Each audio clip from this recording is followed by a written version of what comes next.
Hola a todos, yo soy Ramón Lozano. Bienvenidos a un nuevo episodio de este podcast donde vamos a hablar de los eventos más relevantes que movieron a los mercados financieros en Estados Unidos en la semana laboral que terminó el viernes 7 de marzo de 2025. En la empresa de la semana vamos a hablar sobre Hilton y en la sección educativa vamos a hablar sobre los países BRICS.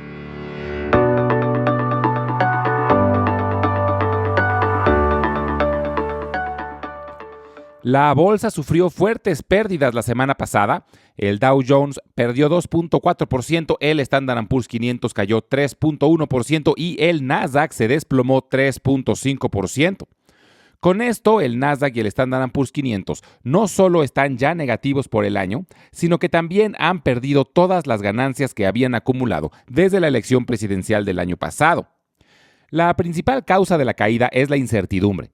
El martes iniciaron los aranceles a México y Canadá, pero al día siguiente se suspendieron a la industria automotriz y un día después a todas las empresas que estén cumpliendo con el Tratado de Libre Comercio de Norteamérica que el mismo presidente Trump firmó durante su primer mandato.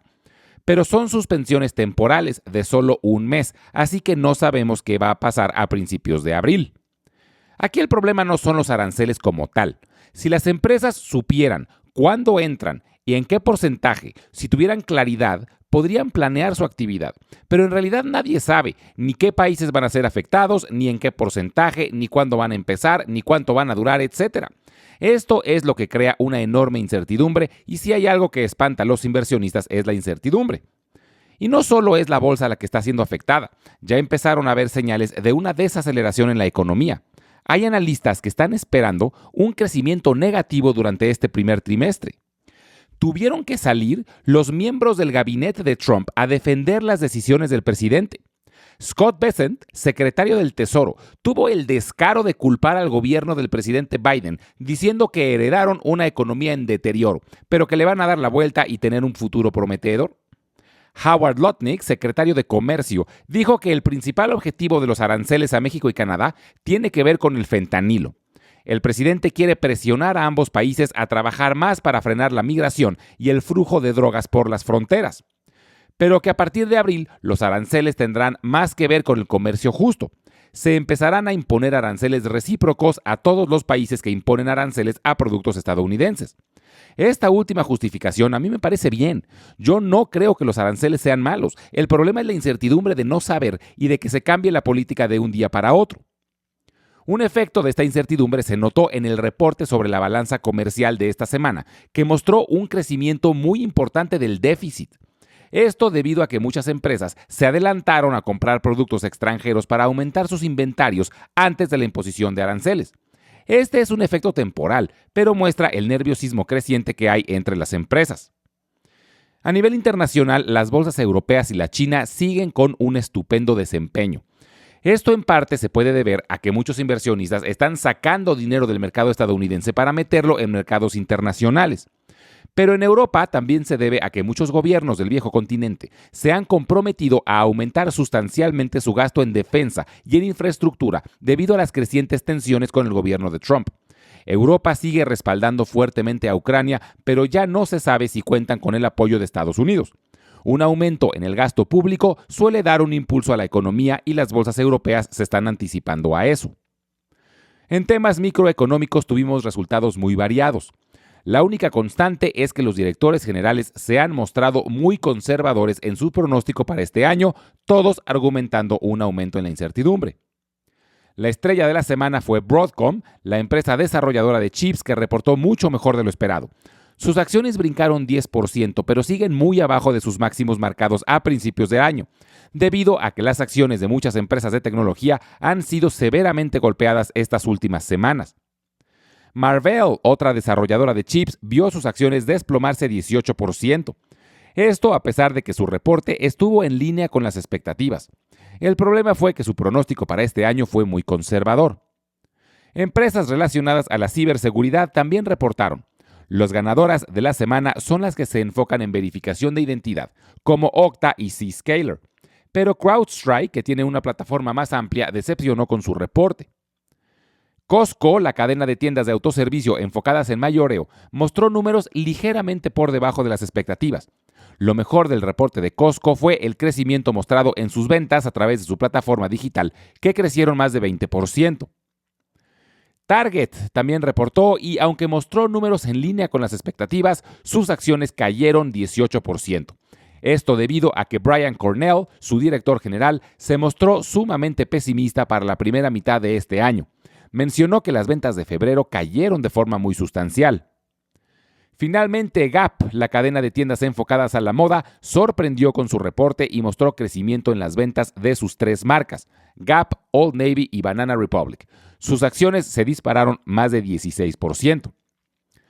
Esta semana muy probablemente siga siendo el tema de los aranceles lo que acapare los reflectores, pero habrá también información importante relacionada a la inflación, con 2 reportes correspondientes al mes de febrero.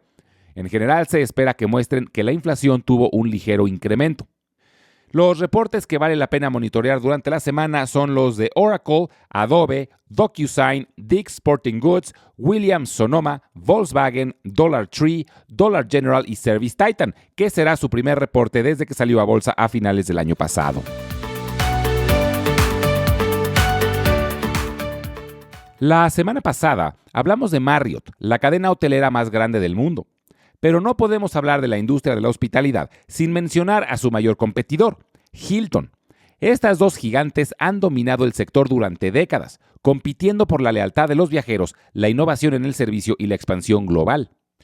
La historia de Hilton comienza en 1919, cuando un joven empresario llamado Conrad Hilton compra su primer hotel, el Mobley Hotel en Cisco, Texas, un pequeño pueblo como a 1 hora al oeste de Dallas.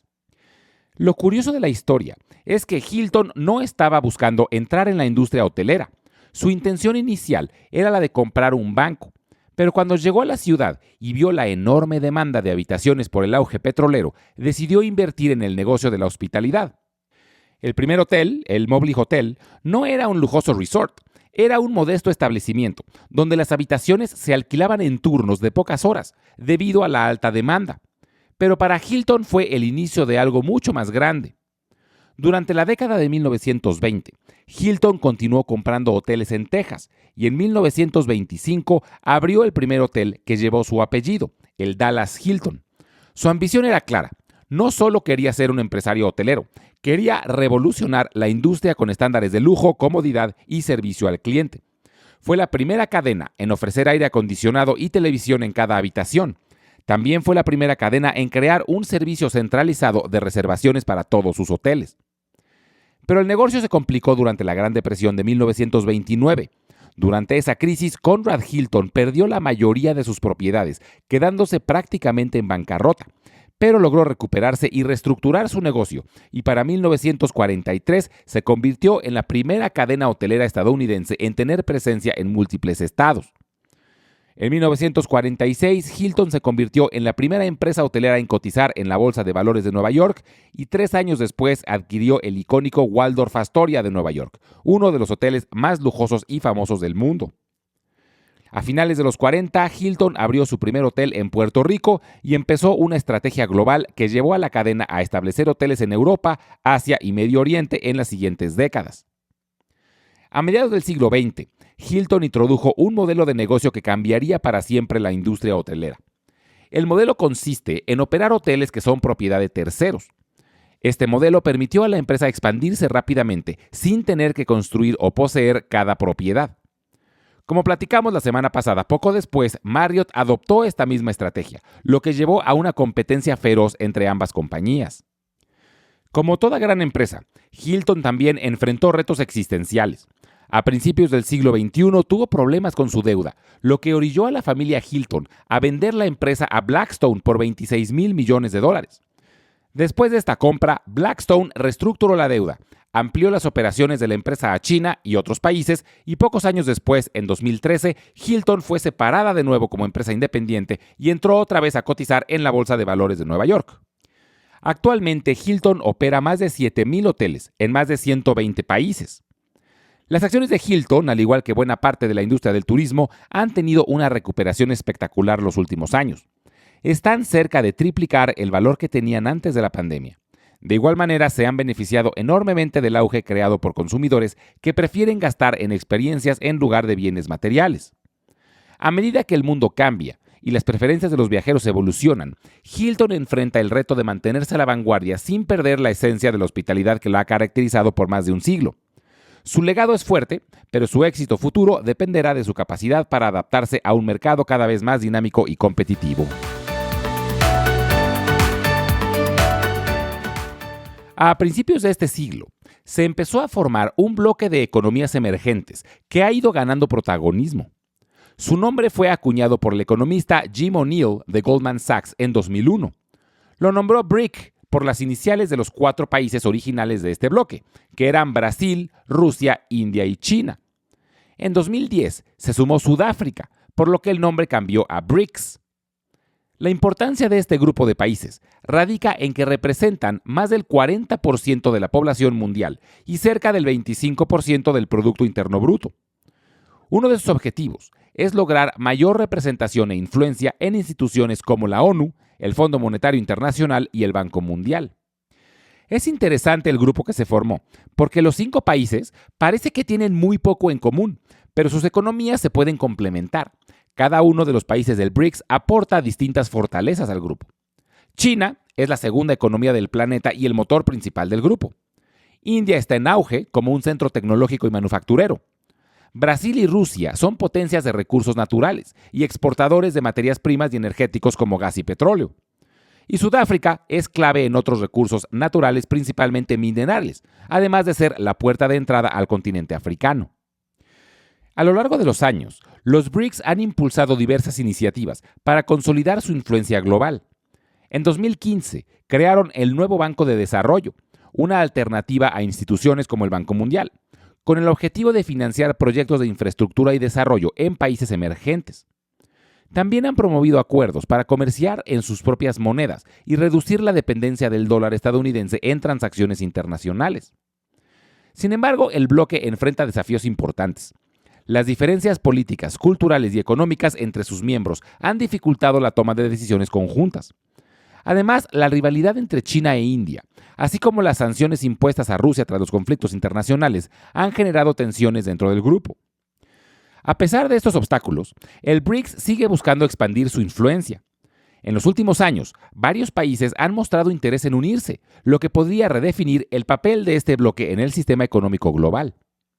El año pasado, el bloque original invitó a 6 países más a unirse. Estos países son Argentina, Arabia Saudita, Egipto, Etiopía, Irán y los Emiratos Árabes Unidos. Argentina declinó la invitación y Arabia Saudita aún no ha decidido si se va a unir, pero los otros 4 ya son miembros oficiales. A principios de este año, también se unió Indonesia y otros países están aplicando para entrar al bloque como Turquía, Nigeria, Bangladesh y Venezuela. Con esta expansión, el BRICS reafirma su intención de convertirse en un contrapeso a las economías desarrolladas y en una plataforma de cooperación para países en desarrollo. A medida que el bloque crece, también aumentan los desafíos en cuanto a coordinación, intereses estratégicos y cohesión interna. Sin embargo, su continuo fortalecimiento refleja el deseo de muchas naciones de diversificar sus alianzas económicas y construir un orden global más equilibrado. El futuro del BRICS dependerá de su capacidad para superar diferencias y consolidarse como una fuerza influyente en la economía y la geopolítica mundial. La próxima semana voy a estar de viaje y no voy a poder grabar el podcast, así que el siguiente episodio lo estaré subiendo dentro de 2 semanas. Y como siempre, les recuerdo que todas las transcripciones las estaremos subiendo al blog que se encuentra en Substack, al que pueden acceder directamente desde la página www.ramonlog.com. También los invito a visitar nuestro canal de YouTube, donde estaremos subiendo los audiogramas y videos educativos. En YouTube los pueden encontrar como Invertir en la Bolsa Podcast. Finalmente, les dejo mi correo electrónico por si tienen alguna duda, comentario o sugerencia. Es ramonlog@yahoo.com. Muchas gracias y nos escuchamos en el próximo episodio.